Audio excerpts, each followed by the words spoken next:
فجر کی نماز 18 درجے پر ہو تو کیا انفرادی نماز پڑھ سکتے ہیں؟ فجر میں 15 اور 18 درجے کے اختلاف کی وجہ سے میں رمضان میں سحری 18 درجے اور نماز 15 درجے کے حساب سے پڑھنا چاہتا ہوں۔ ہماری مسجد میں 18 درجے کے حساب سے نماز ہوتی ہے، تو کیا مجھے انفرادی نماز پڑھنی چاہیے؟ فہد صاحب یو پی سے۔ یہ بھی علماء کے مابین ایک اختلافی مسئلہ ہے کہ سورج جب طلوع ہونے کی طرف آتا ہے، صبح صادق سے نا مشرق کی طرف، ایسٹ میں جب سورج طلوع ہونے لگتا ہے تو 15 ڈگری پہ، پہلے 18 ڈگری پہ پہنچتا ہے، اس کے بعد 15 ڈگری پہ۔ تو بعض علماء یہ کہتے ہیں کہ جب 18 ڈگری پہ ہوتا ہے تو اس وقت صبح صادق کا وقت ہو چکا ہوتا ہے، سحری کا وقت ختم اور فجر کا وقت شروع۔ لیکن حضرت مفتی رشید احمد صاحب رحمہ اللہ تعالیٰ اور ان کے ساتھ اور بھی بعض ماہر فلکیات ہیں، اور یونیورسٹیوں کے ماہر فلکیات تو بہت ہیں اس طرف، ان کی رائے یہ ہے کہ جب 15 ڈگری پر، یعنی اس کے بعد تقریباً 15 سے 20 منٹ کے بعد فجر کا وقت شروع ہوتا ہے اور صبح صادق کا وقت ختم ہوتا ہے۔ دونوں طرف دلائل ہیں، ابھی میں دلائل کی بحث میں نہیں جانا چاہتا۔ ہمیں جو اطمینان ہے ذاتی طور پر وہ مفتی رشید احمد صاحب کی رائے پر اطمینان ہے، کیونکہ ہمارے خیال یہ ہے، جو ہم نے خود بھی اپنے طور پہ بھی تجربہ کر کے دیکھا ہے، کہ گاؤں دیہاتوں میں جو لوگ یہ فلکیات کا علم نہیں جانتے، جب آپ ان سے پوچھیں گے نا اور وہ ان کو پتہ بھی نہ ہو کہ جدول میں لکھا ہوا کیا ہے، تو وہ 15 درجے ہی بتا رہے ہوتے ہیں۔ یعنی بالکل نیوٹرل ہو کے اگر آپ جا کے مشاہدہ کریں گے کہ صبح صادق کا،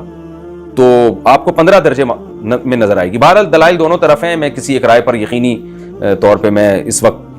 نہیں کوئی ایسی بات کہنا چاہتا کہ ایک اختلافی ایک مسئلہ کھڑا ہو جائے۔ تو ہماری رائے اگر آپ پوچھتے ہیں تو یہی ہے کہ آپ 15 پہ روزہ بھی بند کر سکتے ہیں، 15 تک یعنی سحری کا وقت لے جا سکتے ہیں آپ، اور نماز بھی آپ کو 15 ڈگری کے بعد پڑھنی پڑے گی۔ تو لیکن اس میں چونکہ ایک عامی آدمی کے پاس تو دلائل نہیں ہوتے، وہ تو ظاہر علماء کو فالو کرتا ہے، تو دوسری طرف بھی بڑے علماء ہیں، تو اس لیے ایک عام لوگوں کو ایک رائے یہ دی جاتی ہے کہ بھئی آپ 18 ڈگری سے پہلے روزہ بند کر لیں اور نماز آپ 15 ڈگری کے بعد پڑھیں، تاکہ تمام علماء کے نزدیک آپ کا روزہ بھی صحیح ہو جائے اور آپ کی نماز بھی صحیح ہو جائے۔ تو میں جو اپنی رائے ہے اور جو ہمارے حضرت کی رائے تھی، کیونکہ فلکیات میں بہت ماہر تھے، ان کے مشاہدے بھی تھے، اسی رائے پہ ہی فتویٰ دیتا ہوں، لیکن دوسری رائے کے احترام کے ساتھ۔ تو فتویٰ ہمارا یہی ہے کہ آپ ایسی صورت میں انفرادی نماز پڑھ لیں باجماعت نماز پڑھنے سے پہلے، کیونکہ ہماری رائے میں اس وقت تک فجر کا وقت شروع ہوا ہی نہیں ہوتا 18 درجے پہ، تو جب وقت ہی شروع نہیں ہوا ہے تو نماز کیسے ہوگی؟ لیکن بہرحال دوسری طرف بڑے بڑے علماء ہیں، کوئی ان کی رائے کو فالو کرتا ہے تو اللہ تعالیٰ سے امید ہے کہ اللہ تعالیٰ اس کی نماز قبول کر لیں گے، کیونکہ ایک عامی آدمی تو اسی کا مکلف ہے کہ وہ علماء کی رائے کی اتباع کرے۔ فاسألوا اہل الذکر ان کنتم لا تعلمون، اللہ فرماتے ہیں تمہیں علم نہیں ہے، تم تحقیق کے اہل نہیں ہو، تو جن کی تحقیق ہے ان کو فالو کرو۔ تو اب تحقیق تو دونوں طرف ہے، تو میرا اپنا معمول تو یہی ہے کہ میں 15 ڈگری پہ رمضان کا روزہ بند کرتا ہوں، لیکن جب میں پبلک میں بیٹھا ہوتا ہوں پھر میں یہ کام نہیں کرتا، پھر میں دیر تک سحری اس لیے نہیں کرتا کہ آپ خام خامے لوگوں کو کنفیوژن میں نہ ڈالیں۔ جب سب سحری بند کر رہے ہیں تو سب کے ساتھ ہی بند کریں۔ البتہ جب انفرادی طور پر اپنے گھر میں سحری بند کرتا ہوں تو میں 15 ڈگری تک کھاتا ہوں اور 15 کے بعد ہی ہم فجر کی نماز پڑھتے ہیں۔ لیکن یہ ایسا نہ ہو کہ آپ لوگوں میں کنفیوژن پیدا کرنا شروع کر دیں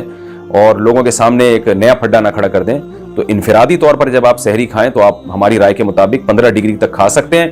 نماز بہرحال 15 ڈگری کے بعد ہی پڑھیں آپ۔ لیکن جب پبلک کے سامنے ہو تو چونکہ دوسری طرف جمہور علماء ہیں، تو اختلاف امت میں ڈالنا، انتشار پھیلانا یہ خود شریعت میں پسندیدہ کام نہیں ہے۔ تو کوئی مسئلہ نہیں، آپ ذرا جلدی سحری ختم کر لیں، 18 کے قول پر عمل کر لیں، تو ہماری رائے ہے۔ اگر آپ کو کسی اور عالم کی رائے پر اعتماد ہو تو آپ ان سے بھی فتویٰ لے سکتے ہیں۔